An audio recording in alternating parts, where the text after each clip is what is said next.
విద్య ఎన్నో రూపాలలో కనిపిస్తుంది. అందుబాటులో ఉన్న విద్యను బట్టి 3 రకాలుగా పేర్కొనవచ్చు.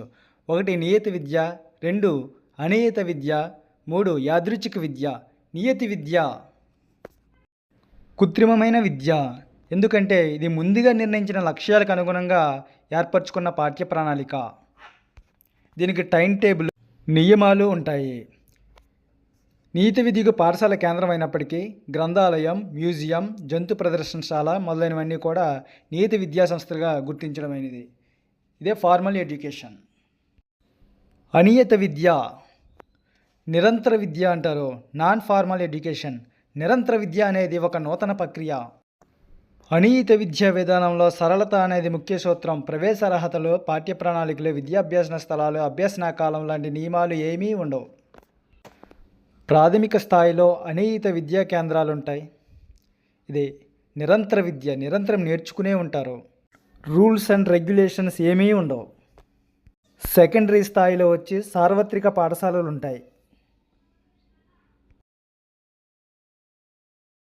ఉన్నత స్థాయిలో సార్వత్రిక విశ్వవిద్యాలయాలు ఏర్పాటు చేయబడ్డాయి.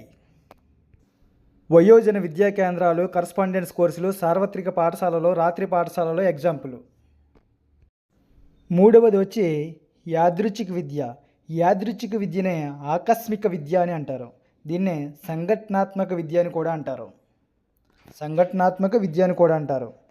ఈ పాఠశాలలోనే కాకుండా ఇంట్లోనూ, గ్రంథాలయాల్లోనూ, సినిమాలు, టీవీల ద్వారా అభ్యసించడం ద్వారా మనుషులు తమ జీవితంలో అనేక విషయాలు ఈ పద్ధతిలో నేర్చుకుంటారు.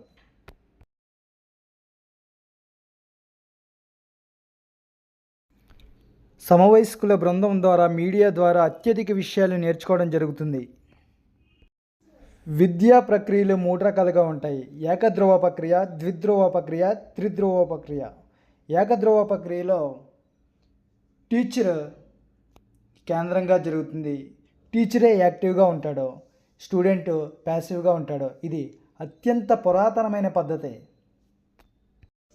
ఇది విద్యార్థి అవగాహనతో సంబంధం లేకుండా జరుగుతుంది. సెకండ్ వన్ వచ్చి ద్విధ్రువ ప్రక్రియ. జాన్ ఆడమ్స్ విద్యను ద్విధ్రువ ప్రక్రియ పేర్కొన్నాడు. ఇందులో ఉపాధ్యాయుడు, విద్యార్థి మాత్రమే ఒకరిపై ఒకరు ప్రభావాన్ని చూపిస్తారు. ఇద్దరూ యాక్టివ్గానే ఉంటారు. విద్యార్థి, ఉపాధ్యాయుడు యాక్టివ్గానే ఉంటారు. క్రియాత్మకం. అయస్కాంతంలాగే విద్యకు కూడా 2 ధ్రువాలు ఉంటాయని పేర్కొన్నాడు రాస్. రాస్ అనే విద్యావేత్త విద్యకు అయస్కాంతంలాగే 2 ధ్రువాలు ఉంటాయని పేర్కొన్నాడు. నెక్స్ట్, త్రిధ్రువ ప్రక్రియ. ద్విధ్రువ ప్రక్రియతో సంతృప్తి చెందిన జాన్ డ్యూయీ విద్యలో 3వ అంశాన్ని చేర్చాడు. 3వ అంశమే సమాజం. ఉపాధ్యాయుడు, విద్యార్థి, సమాజం.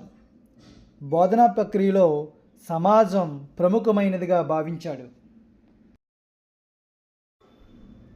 బోధించే అంశం ఆసక్తిగా లేకపోతే విద్యా అభ్యాసం అనేది సరిగ్గా జరగదు.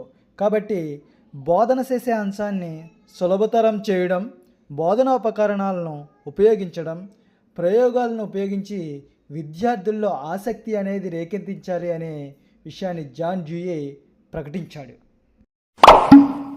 Please subscribe. జై హింద్.